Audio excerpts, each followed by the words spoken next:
Rabbi Meir Kahane is our guest from Israel, formerly of Brooklyn, New York. Rabbi Kahane formed the Jewish Defense League in the turbulent days of the 60s, emigrated to Israel in the 70s, got elected to the Knesset in the 80s, founder of Israel's Kahane movement in Israel, currently on tour in the United States. Welcome once again to these microphones and to our television program. Thank you. Rabbi Kahane, let us look at what your political future is in Israel. You, as I mentioned just a moment ago, formed the Kahane party, received one Knesset seat 2 elections ago in Israel. The polls predicted it had you been able to run in the last Knesset election, you would get as many as 5, perhaps even 10 seats in a Knesset, yet you were banned from doing so. A similar party, the Moledet party, did receive 2 seats in the last Israeli elections. What happened? I think that what happened was that they realized that our support, and especially among young people, was enormous. They recall that Menachem Begin, who was in a small party, suddenly was catapulted into power because a new generation of Jews arose, young people, whose parents had voted Labor. They voted Begin. And the same thing was happening here. I've had rallies in the last five years, every single night, 2 rallies a night. And the young people that come out, many people say to me that they recall those famous days of Begin, and now it was Kahane. There's of course a tremendous difference between our party and this new party of transfer, a tremendous difference, and it is that difference which is why they are in Knesset and I'm not. What does the Kahane movement stand for that's different from transfer? What is your philosophy of how to deal with the Arab problem? Well, first of all, the transfer party of Gandhi has made it clear. Now, whether he really means it or not, I don't know. Transfer ratzon, a voluntary transfer. I don't know what a voluntary transfer means. To me, that sounds like an Orthodox Jew that doesn't keep the Sabbath. He's also made it clear that he doesn't refer to the Arabs who live inside Israel, that if they would take upon themselves the various duties and so on, then they have a right to stay inside Israel as citizens. That to me is no answer. The Arabs who live inside Israel are much more dangerous than the Arabs who live in the areas. They're citizens, they vote, they sit in the Knesset. So I came out openly, without playing games. The Arabs must go because there is a fundamental contradiction between Zionism and Western democracy. Now, he never said that and never will say that. Zionism means a Jewish state in which Western democracy takes second place. The Arabs have no right, even though they sit quietly, to be the majority and vote Israel out of existence as a Jewish state. So, Rabbi, what would you do to try to solve the problem? Are you saying that you would physically take the Arabs, remove them from Israel proper? What we have said is, and this is the clearest difference between us and Gandhi, and that is, we're a religious party. I am bound by Jewish law, halakha. And when I speak about moving Arabs out, that's because that is the halakha. The halakha states that we have to give them an opportunity to choose. 1, they can stay inside Israel as non-citizens with no national rights. They don't vote, they're in the Knesset, they only have their personal rights, social rights and economic rights and so on and so forth. If they choose that, then they may stay. But they're not citizens. If they don't choose that, and I would venture to say that of the Arabs who are under the age of 40, you won't get 1,000 of those people who will ever take that and accept that. It's apartheid. It is. There is no question about that. I don't play games. Let's speak the truth. They won't accept it. And if they don't, I want them out. Yes, physically out, just as the Poles and the Czechs physically expelled 12 million ethnic Germans in 1945 because of what they did to the Poles and the Czechs to bring on Hitler. We're seeing now, Rabbi Kahane, an uprising in Judea and Samaria, the West Bank, the Gaza Strip, has not spread to Israel proper yet. What you're saying is we're seeing that they're not emigrating, even though they're suffering because of the uprising and the Israeli pressures being put on it. How would you remove over 1 million Arabs in Israel proper. I would assume you would do the same in Judea and Samaria, where you also have over 1 million Arabs. What would you do to get rid of them, in your words? First of all, let me say one thing. Intifada has certainly spread into Israel. It's not true that it hasn't spread. There were daily cases of stoning of Jewish cars inside Israel. Just recently, a band of Arabs in the Galilee was rounded up. You have a tremendous hatred of Israel inside the Arab cities, Fahim and Bakka and so on and so forth. Now, how would I move them out? I find it difficult sometimes when people ask me that. 6 months ago, in an East European country, in Bulgaria, 150,000 Turks were moved out. Did they ask themselves, the Bulgarians, how do we do it? Now, I'm not siding with them whether they're right or wrong, but they saw this as a problem. And they moved them out. If I have a gun and you don't, and I say you are going, you will go. We're not playing games here. We are facing an Arab enemy who would slaughter us, who would bring upon us a holocaust of hatchets and knives. They would do to us what they do to themselves in Lebanon. We're dealing with a people that is unbelievably cruel to each other. And I don't want to kill Arabs, and I certainly don't want them to kill Jews. I wish Arabs well elsewhere. Rabbi Kahane, your assumption assumes that the majority of the Arabs hate Israel. Yes. When we come back, I'd like to discuss that. There are many loyal Arabs that serve in the Mossad that have done a tremendous service to the Israeli people. Rabbi Meir Kahane, leader of Israel's Kach movement, is our guest, discussing his political philosophy. Rabbi Kahane, you mentioned apartheid. You'd like to see Israel in an apartheid situation. You mentioned the expulsion of Arabs from Israel, the forcible expulsion. You and I know that Jews have suffered tremendously throughout the generations because how the world community treated us. Is that any reason why we must use the same tactics that the world community used against the Jewish people, against the Arab inhabitants of Israel itself? I think that anyone who can compare that really doesn't realize the essential basic difference. For example, the Jews of Germany. The Jews of Germany wanted nothing more than to be the best Germans that ever lived. And they loved Germany. They didn't walk around saying this is really Israel, and the Germans took it from us. And when we have power, we're going to take it back from them and then call it Israel. They simply wanted to be the very, very best Germans that ever lived. The Arabs don't want to be Israelis, certainly not Jewish. They believe that we are thieves. They want to take our land from us.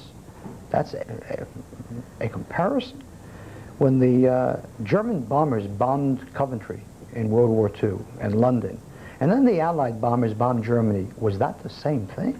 Of course not.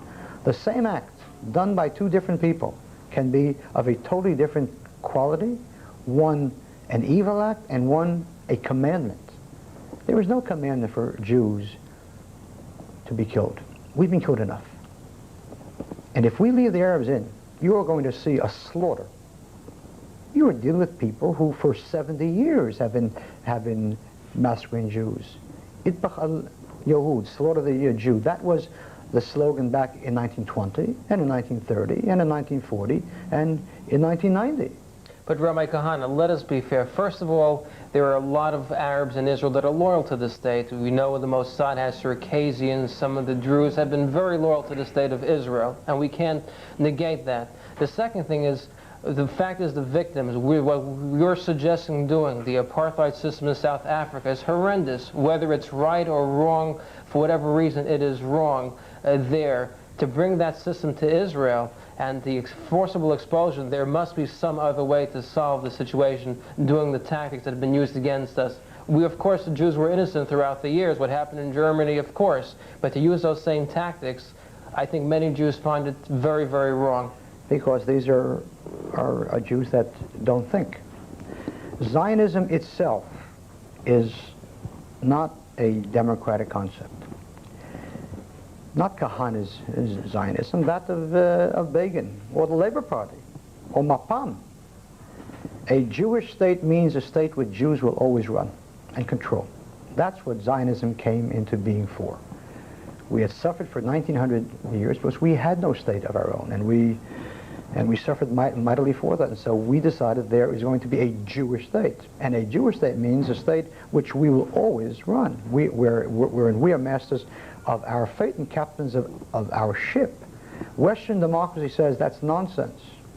Whoever is the majority is the majority. The Arabs have an absolute right to sit peacefully and quietly, be the majority, and vote Israel out of existence as a Jewish state. Now, you said earlier that there are Arabs who are loyal to Israel. I tell you that there is not one Muslim Arab and not one Christian Arab who wants to live in a country called the Jewish state. Just as there is not one Jew in this country who would like to live in Jerry Falwell's Christian state. Now, they may not rise up against Israel, but they would certainly, if they could vote for a Palestine, they certainly would. I don't want that. It's my state, it's the Jewish state, it's the only land that we have. And I have no guilt feelings about telling them either you will accept this as a Jewish state in which you will not be equal or leave. I have no guilt feelings. We Jews have been losers for so long, we feel guilty about winning. Well, I love to win because I know what losing is.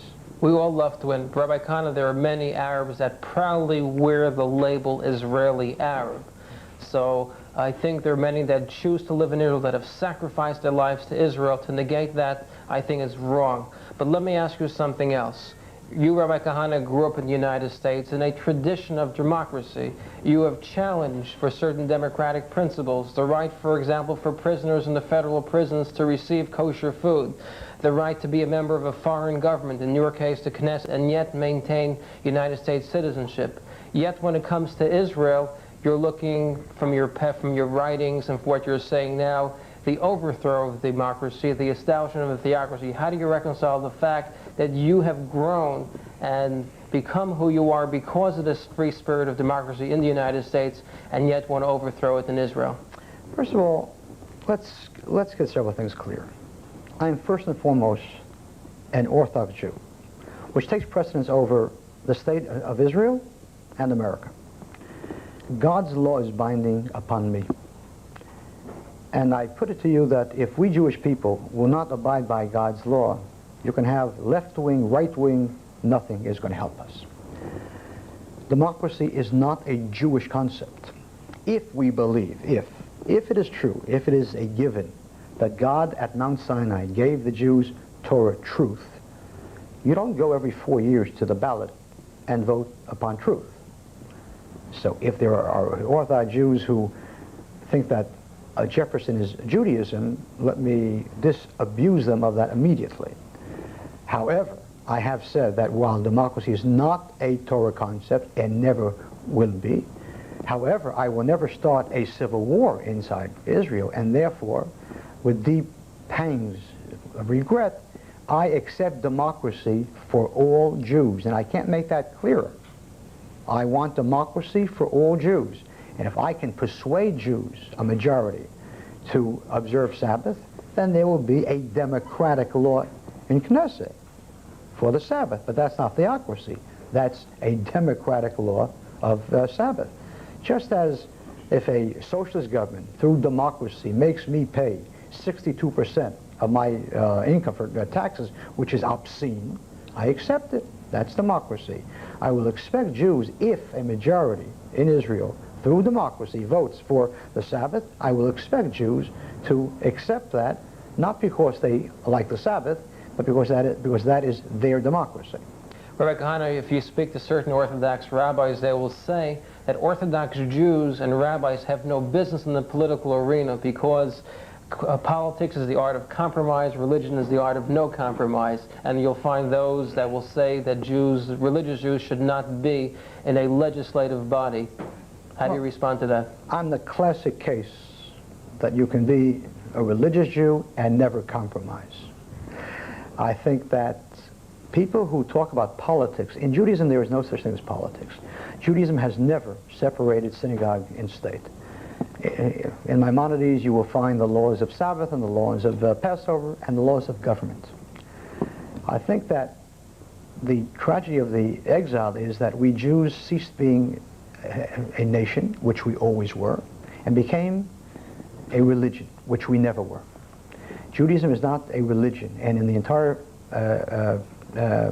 5 books of Moses, you will not find the Hebrew word for that. We are an Am Kadosh, a holy nation, Am Nivchar, a chosen people, if you will, a religionation.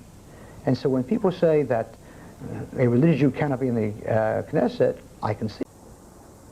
Rabbi Meir Kahane of Israel is our guest. Rabbi Kahane, you first rose to national prominence in the 60s when you formed the Jewish Defense League to defend poor Jews in poor neighborhoods against anti-Semitism, and then you branched out into anti-Israel and, of course, to free Soviet Jewry. As you look back in your long history of involvement in Jewish political life, and albeit it is very, very controversial, is there any regrets that you moved to Israel in the sense of the Jews in America need, perhaps today, more protection against anti-Semites, against street gangs? We've seen this in different parts of the country, and anti-Semitism is again on the rise. The majority of Jews are not going to be making aliyah to Israel. As you look back and look at different things that you have done, any regrets as to not doing more with the Jewish Defense League as a defense organization? First of all, as I look back, I remember hearing the very same things in those days. You can't sink to their level and use violence just because they use violence. So nothing has ever changed. No, I went to Israel because it is a commandment for a Jew to live in Israel. I had no choice in that. I'm bound by halakha, and people seem not to grasp that. If I believe that there is a commandment, an obligation, it's not a question of, well, perhaps it would be better. It's not up to me to be more righteous than the Almighty. I certainly agree with you that there's a tremendous need here for JDL. I can't believe I have seen now open Jew hatred, which is a much better term than anti-Semitism, such as I have not seen in my life, and I was born here. It is worse because it is so open today. And it is done by, for example, a person who ran for the presidency and was dealt with in a way that was incomprehensible to me. Jesse Jackson? If Jesse Jackson had been white, the B'nai B'rith would have been breathing fire. I find it an incredible thing that a David Dinkins, who backs Jackson and is surrounded by 2 of the biggest thugs and Jew haters around, a Sonny Carson and Les Campbell, doesn't disavow them. And 30% of the Jews vote for Dinkins. I tell you that if a white candidate would have had anti-blacks on his staff, not one black would have voted for that person because they are normal. And they have self-respect. I cannot comprehend Jews. Sometimes I think we need a national couch. We certainly do need a JDL. But if you want to have a JDL or any such group, they must realize that a Jewish fist must be attached to a Jewish head. You can't have wild, crazy people. It has to be based upon an ideology. Otherwise, it becomes a gang. And that's why there is no JDL today, really. The JDL, I believe, at its peak, reached about 8,000, had about 8,000 members across the country. They were involved in a lot of things. As you look back at the glory days, I know you've written the book about the Jewish Defense League. What would you say perhaps changed the nature of the movement to its decline today, where today there really is no Jewish militant organization protecting Jews or speaking out? Really, it's all fallen by the wayside. I think that the reason is, one, that I left for Israel, and we were not able to pick up leadership which stepped in. The JDL is not the kind of group in which the leader says to the members, you go do it and I'll sit in the office. The JDL's core, its cadre, was made up of young people. I could not stand in front of the Soviet mission to the UN and say, the Leningrad Jews are on trial. There is a possibility of a death sentence. We have to charge through those 200 policemen and break those windows. Now I'm going home, and let me know how things went. I had to go first, and then they followed. We could not get leadership after that to do that kind of a thing. And that was a great, great tragedy. I think Would you that also say that times have changed, the tactics no that question work about that. I think then wouldn't work today? I think that certainly, just as JDL could not have been founded in the 1950s, it probably could not be founded again now. Nevertheless, I have grave fears for what is going to happen here to Jews. I have long held that Jew hatred in this country, should there be an economic collapse, will reach a kind of horrible peak, and let no one ever say that that which happened once in Europe cannot happen here. And don't call me paranoid, because first of all, paranoid Jews tend to live longer. That's the first thing. And secondly, when Jews warn about that which happened before, there is a presumption of guilt on the part of the world, and they have to prove innocence and not the other way around.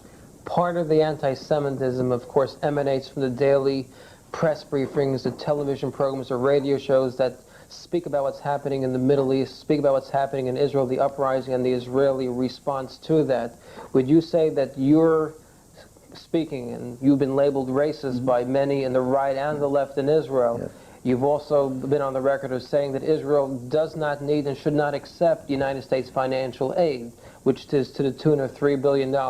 Can you not see the average person watching that would feel resentment towards Israel, towards the Jewish community? I can't think of any Gentile feeling better about some Jew getting up and saying, we don't want to take your money. On the I'm talking about contrary. Israel is taking it, but you're saying we don't need that. I'm saying that the economic aid, which Israel gets, not only does not help Israel, it hurts Israel. We've become an economic junkie, getting its annual fix. Israel has got to learn to stand on its own feet. Israel has got to stop being a synagogue with some pushka, some little coin box, UJA and bonds and American aid, Germany. Israel needs capitalism, free enterprise.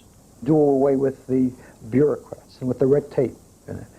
Welcome private capital, and billions will pour into that country if you simply allow them to. However, today in Israel, the government, and it doesn't matter whether it's left or right, they are both the same.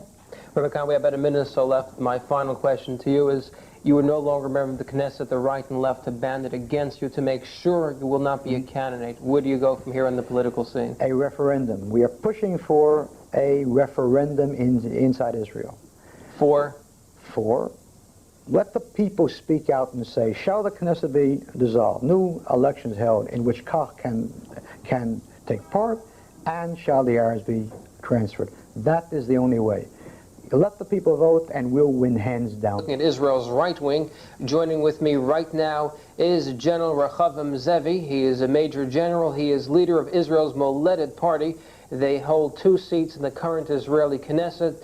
They advocate the transfer, the voluntary transfer of Arabs from Judea, Samaria, the West Bank, and Gaza. Our guest, Major General Rehavim Zevi, has served in every Israeli war since the inception of the State of Israel, including work in the Haganah. Welcome to the program. General Zevi, before we get to the political scene, you were affectionately called by your followers and admirers in Israel as Gandhi. You advocate voluntary transfer. How did you get the nickname of Gandhi, a man who's known for peaceful means to end the conflict in his country? It's a nickname that came in the underground in the Palmach, and I can't get rid of it. You're not happy with the name Gandhi? Well, I don't think like him. It's not a Hebrew name. I'm a pacifist. I'm not a pacifist. You're not a pacifist at all. General, you saw with Rabbi Meir Kahane and yourself have been included together. People think of both your platform of your party, the Moledet Party, and his Kach organization as being one ideology. You watched Meir Kahane during our last segment. Tell us the difference between where you stand and your party stands, and also the Kach movement of Rabbi Kahane, where he also talks about the expulsion of Arabs from Israel. I can see at least 3 differences. One, Rabbi Kahane speaks about expulsion, while we speak about transfer by agreement or by free will. Second, he speaks about the entire Arabs of the land of Israel, including the Israeli Arabs, and we speak only about, in this point of view only about the Arabs of the Judea, Samaria, and the Gaza Strip regions. Third, Rabbi Kahane recommends halacha state, which means a religious state, and we say free state, everybody will act and behave according to his Own will. own will. Let me ask you this. I asked this to Rabbi Kahane as well. It is hard to lump any group and say they're all bad. I think part of the philosophy behind the transfer, voluntary, involuntary, makes the basic assumption that this population is very bad or bad, and we must get rid of all of them through voluntary or involuntary means. Is there I don't consider them as bad population. I consider them as different population, and two nations can't live in one country. It doesn't work elsewhere. In some cases, even not two religions in one nation, like in Ireland, the Protestant and the Catholics, they kill each other. Everywhere in the world, almost everywhere in the world, two nations must separate. They must go, each one of them, to their own land. But yet in Israel proper, you see Muslim Arabs and Muslim Christians that live together with Jews. Why cannot that be used as an example for Judea and Samaria and the Gaza Strip? Because it's not a good example. It's a must. It's an axioma. Because they are citizens, we have to absorb them and to live with them. We created the State of Israel with a figure of 100,000 Arabs. Now they reached a figure of 800,000 Arabs, and they are citizens of the State of Israel. And we have to treat them as citizens, but this is not a good example. On the contrary, in many cases they are in the same way of the Palestinization. In other words, do you consider the citizens, the Israeli Arab citizens of the State of Israel, to be good, loyal citizens of the state, or are you looking at suspicion with them? They started to be loyal and to integrate in the State of Israel prior to the Six-Day War. The minute they met their brothers behind the fences, the fallen fences, they started to be very much the same as them. But we can't compare the two groups.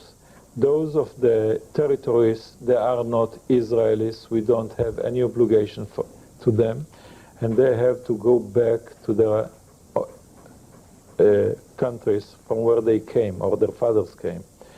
The Israeli Arabs are part of Israel. All what we have to demand from them to fulfill all the requirements, all the like to serve in the army, like to pay taxes, like to build according to the rules of the country. If they will do that, they will be citizens of the State of Israel with all the rights. If they don't do it, they are the same as their brothers. We're seeing today, Major General Rachav Zevi, a spread into Israel proper of some of the elements of the Intifada, the uprising. We're seeing in the Galilee, for example, some of this extremism, some of the violence against Jews by certain Palestinian Arabs. If why not take and Rabbi Kahane in the last segment said you're not intellectually honest because based on this philosophy of transfer, you should say to the Israeli Arabs themselves they should leave also. Based on your philosophy, would you not say that they should leave? You don't like them from what you're saying right now. You don't believe they're good citizens of the state, and the situation is getting worse for Israeli Arabs, how they're treating some of the Jewish inhabitants of the state of Israel. We're seeing more terrorism within Israel's borders. Why not take it to this next logical solution and say, let's transfer them all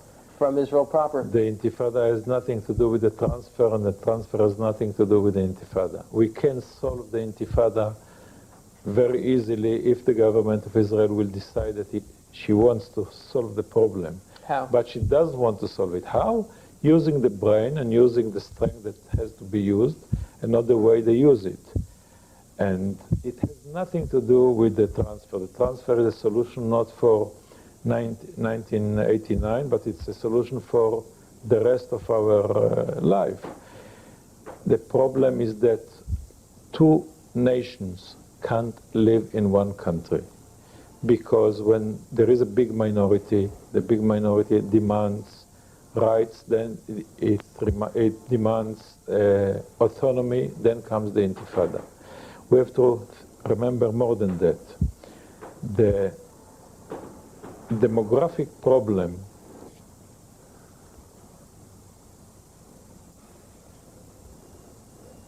Our guest is Major General Rehavim Zevi, leader of Israel's Moledet Party.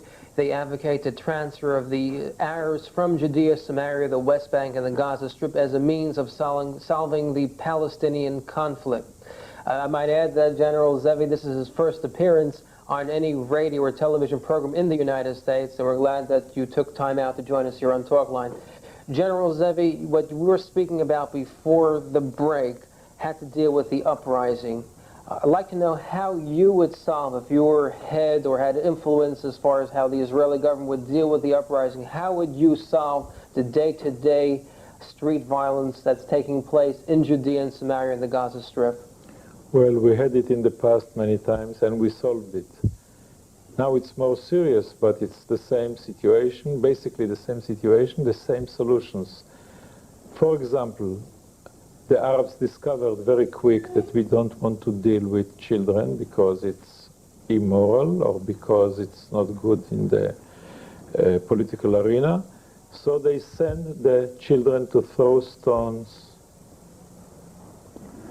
And what we do in this case, we invented plastic ammunition and rubber ammunition to prevent killing of killing, but we kill them every day with this kind of ammunition.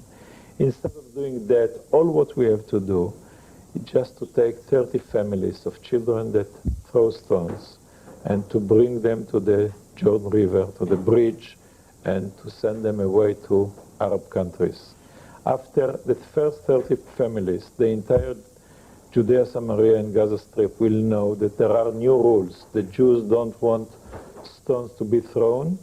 In case a child throws a stone, the father and the mother, the entire family become refugees, and they don't want to be refugees. No one wants to be refugee. Israel has tried this collective punishment, blowing up the homes of those that are suspected of collaborating with terrorists or involved in terrorist acts.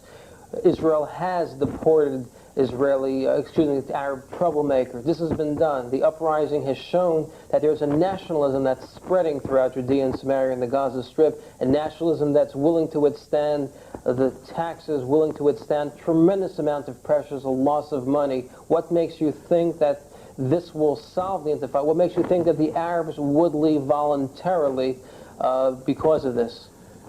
When we did it in the right measures, in the right time, it was successful. But it's not working today. Because we didn't do it the right time and in the right amount. I controlled the West Bank for more than 5 years. For 2 years, the Gaza Strip as the commanding general of the Central Command. And when we did it the right way, the right time, it works. But the present government of Israel does want to solve the problem. Both parties want the Intifada to continue. You're saying the Israeli government wants the Israeli government wants the Intifada to continue. Why? Because only with the Intifada they can bring the solutions that they bear in their mind. It means to withdraw from some parts of Judea, Samaria, and the Gaza Strip, which the people of Israel don't want, don't like. They want to weaken us.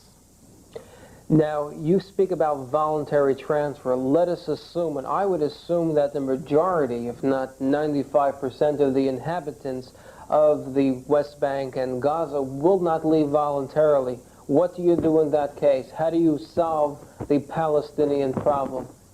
There are 3 kinds of transfer. Transfer by agreement, as it was done between Turkey and Greece, or by Sadat and Begin. It means that the 2 governments, because of peace, want to transfer people. The people themselves don't want it. This kind of transfer we recommend. One day an Arab country or countries will come to speak with us about peace. We will tell them, first of all, take from our area 1.4 million of your brothers, or the amount that will remain until that day in the area. For them to absorb such an amount of people, it's less than 1%. We Israelis in 48, 49 absorbed 1.7 of our brothers, and we were only 600,000 people, and we didn't have the money and the petrodollars and the oil and the land and the water that the Arab countries have. The second kind of transfer is transfer by free will or voluntary basis transfer.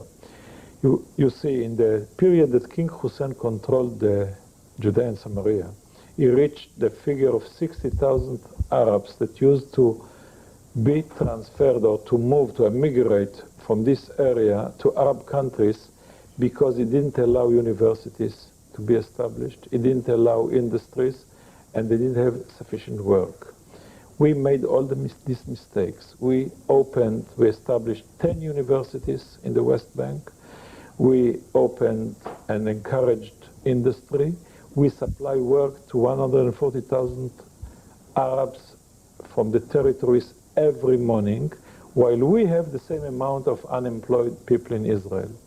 If we will use the smart policy, what I call a negative magnet policy, no universities, no industries, no work, they must bring food home. They have children, they have families, they will go abroad to Kuwait, to Abu Dhabi, to Saudi Arabia, to Libya to work, and they will stay there as it was before. If in the period of Hussein they managed to emigrate by the figure of 60,000, why not 120,000 every year now? General Rechav Zev, we're going to be right back after the following messages. Stay tuned.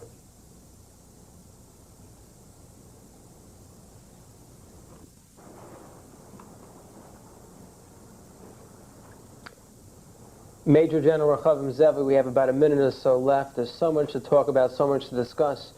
What about peace? Do you foresee peace taking place between Israel and the Palestinian Arabs based on your policies? The peace is a need for both nations, for Arabs as well as for the Jews. In peacetime, the Middle East will bloom, will flourish, because it has a lot of resources, manpower, water, oil, and Jewish technology.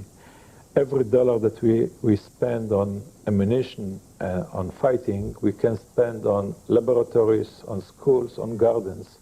The Middle East will flourish in peacetime. The Arabs know it, we know it, it will come. I hope peace does come. I want to thank you, Major General Rechav Zevi, leader of Israel's Moledet Party. They hold 2 Knesset seats. And this is his first television and radio appearance in the United States. And we thank you for taking time out and joining with us here on the Talkline Communications Network, where we are committed to exploring all sides of the Israeli and Jewish politics, both in Israel and here in the United States. Thank you for watching. Shalom. Shalom, and thank you. Thank you.